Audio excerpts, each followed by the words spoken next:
नमस्कार मंडळी. पुन्हा एकदा नवीन अशा कथेमध्ये आपल्या सगळ्यांचं मनापासून स्वागत.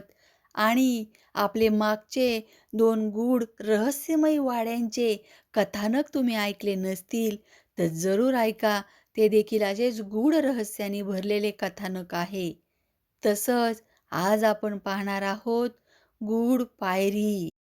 हो, अशीच एक पायरी ज्या आपण पायऱ्या सतत कुठल्या ना कुठल्या तरी चढत असतो, उतरत असतो, पण त्याविषयी आपल्याला काही ज्ञान अवगत नसतं. तर तशीच एक गूढ पायरी जिचे कथानक आज आपण ऐकणार आहोत. राघव. राघव नावाचा एक मुलगा आपल्या मित्रांसोबत ट्रेकिंगला चालला होता. सध्या यूथमध्ये हे ट्रेकिंग खूप असं उत्साही असं म्हटलं जातं. साहसी आणि धाडसी स्वतःला प्रूव्ह करणं, सिद्ध करणं यासाठी हे ट्रेकिंग नावाचं आहे भूत जे अनेकांच्या डोक्यात सध्या असतं. नवनवीन ठिकाणं शोधण्याची अनेकांना त्यासाठी आवड असते.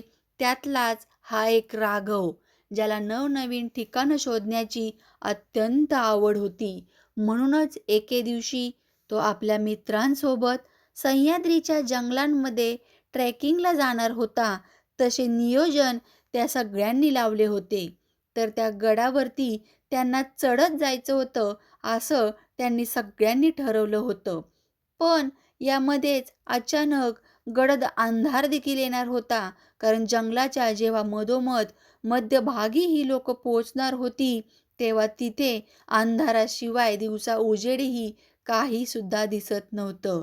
अशाच या जंगलाच्या गडद भागामध्ये एका अनोळखी ठिकाणी एक विचित्र पायरी यांना दिसली.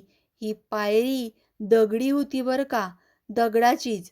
जणू कुठेतरी ती जात होती किंवा कुठेच जात नव्हती. एका ठिकाणी ती संपत होती. अशा विचित्र अनुभवाची ती पायरी होती. पण का? कोण जाणे राघवच्या मनामध्ये कुतूहल जागं झालं. मित्रांनी त्याला पायरीकडे जाण्यास सक्त विरोध केला. प्रत्येकजण त्याला सांगत होतं, की "तू तिकडे जाऊ नकोस अजिबात. एवढेच काय तर तू तिकडे बघू सुद्धा नको." असं प्रत्येकजण त्याला सांगत होतं. पण राघव मात्र ऐकणाऱ्यातला नव्हता. "काय होईल? फक्त बघून तरी येतो." असं म्हणत त्यानं त्या पायरीकडे वाट धरली. मित्रांनी मात्र तिथेच थांबायचं ठरवलं. कारण हा जो आहे, जो अनुभव त्यांना आत्ता येत होता, तो अत्यंत विचित्र असा होता. कधी न ऐकलेला, कधी न पाहिलेला अनुभव ते आत्ता सध्या सर्वजण जगत होते. म्हणूनच हा विचित्र अनुभव जो आहे, तो अनुभवायचा होता राघवला. म्हणून राघव एकटाच त्या पायरीच्या दिशेने जाऊ लागला.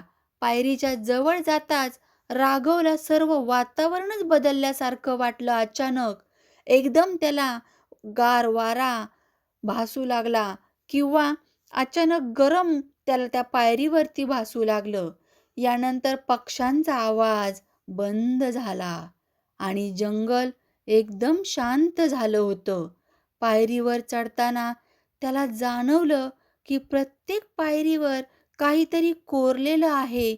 असंख्य हातांचे ठसे, जणू काही लोक मदतीसाठी धडपडत आहेत.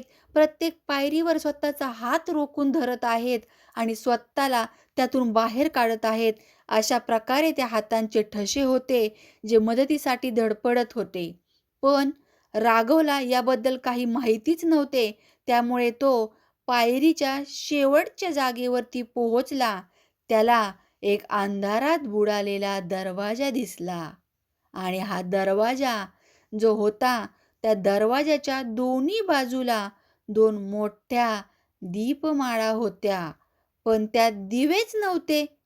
राघवने तो दरवाजा उघडायचं ठरवलं, पण जसा त्याने दरवाजाला हात लावला, तसं त्याच्या मागून जोरात हसण्याचा आवाज आला.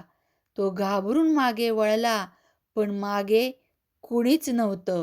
आता त्या दरवाजाच्या आतलं रहस्य काय आहे? दरवाजा उघडल्यावर काय होणार आहे? हे सर्व जाणून घेऊया आपल्या पुढच्या भागामध्ये. तोपर्यंत अशाच गूढ गोष्टी ऐकत राहावा आपल्या आरचूज मराठी स्टोरीजमध्ये.